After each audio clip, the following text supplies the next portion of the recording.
J'aimerais ça savoir, là, est-ce que c'est pour les Juifs ou pour Israël? Parce que moi, comment je pourrais dire, moi je le sais qu'il y a différentes tendances chez les Juifs, mais on dirait souvent les médias, puis même parfois certains porte-parole juifs, semblent vouloir nous montrer que les Juifs, c'est une communauté, c'est un bloc, puis qu'ils ont une opinion. Pouvez-vous me dire ça, êtes-vous pro-Israël ou pro-Juif? Non, ben ça c'est facile. Pour nous, au sein de B'nai B'rith, c'est la même chose. D'être pro-Israël, d'être pro-Juif, c'est la même chose.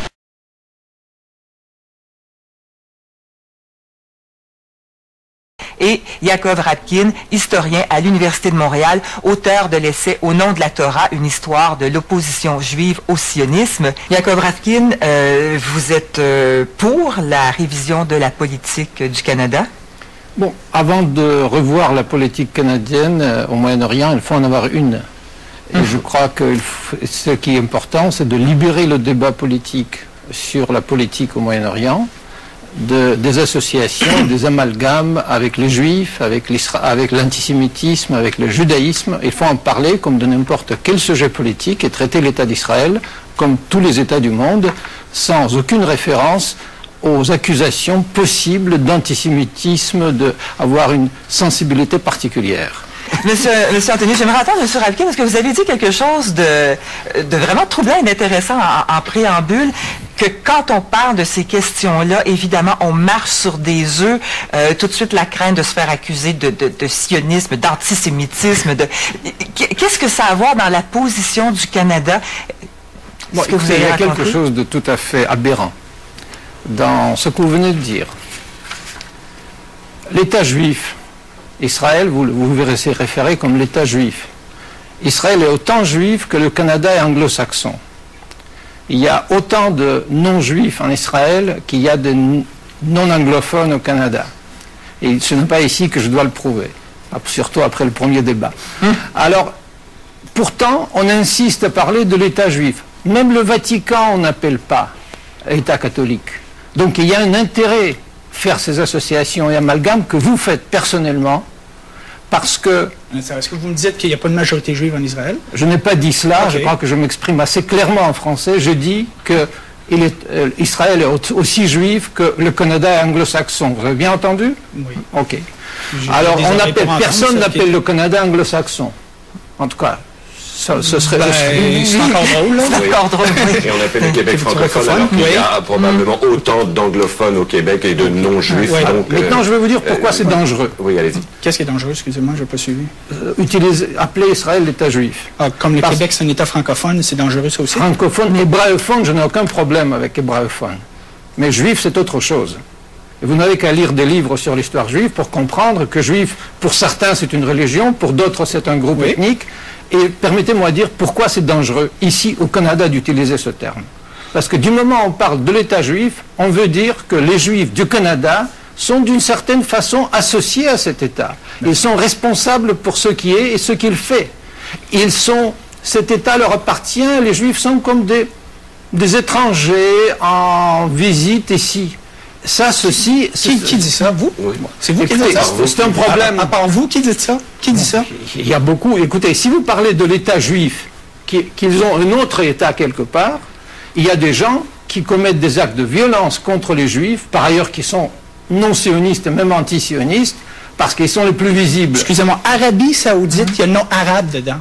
Est-ce que ça veut dire que quelqu'un qui est arabe ici au Canada, à Montréal, à Québec, ne pourrait pas être parfaitement canadien, parfaitement québécois, même s'il y a un État qui porte le nom même de son identité? Parce qu'il s'agit d'un nom géographique qui est la péninsule arabique. Bon, ça existe depuis La très République longtemps. arabe de Syrie? Ok. Ce que je vais vous dire... La République arabe d'Égypte?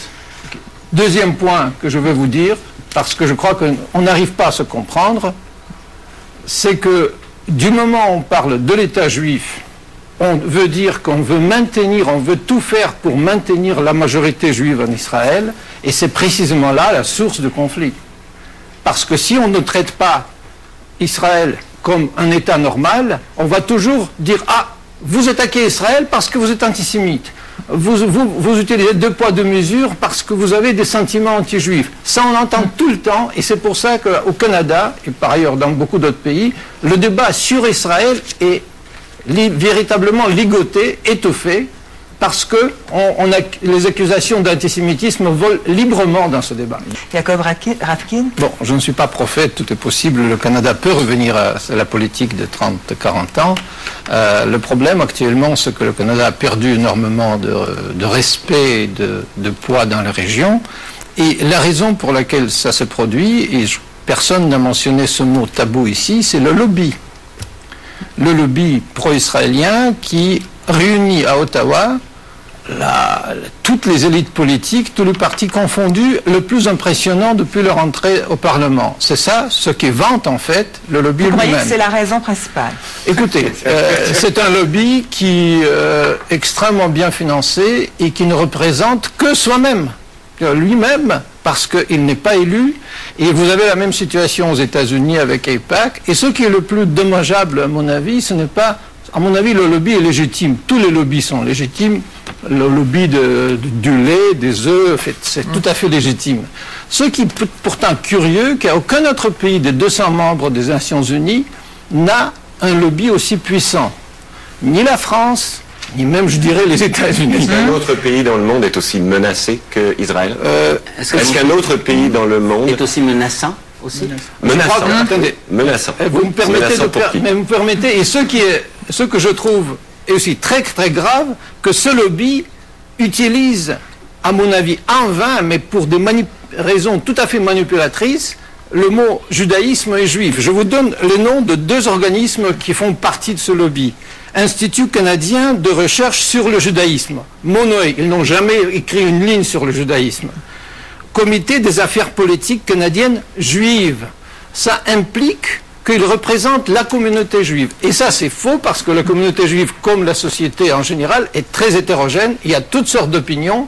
Et ces gens-là, parce qu'ils ont de l'argent, prétendent qu'ils représentent la communauté juive. Il y aurait énormément à dire. On voit qu'on soulève des choses vraiment très, très sensibles quand on parle de ces questions.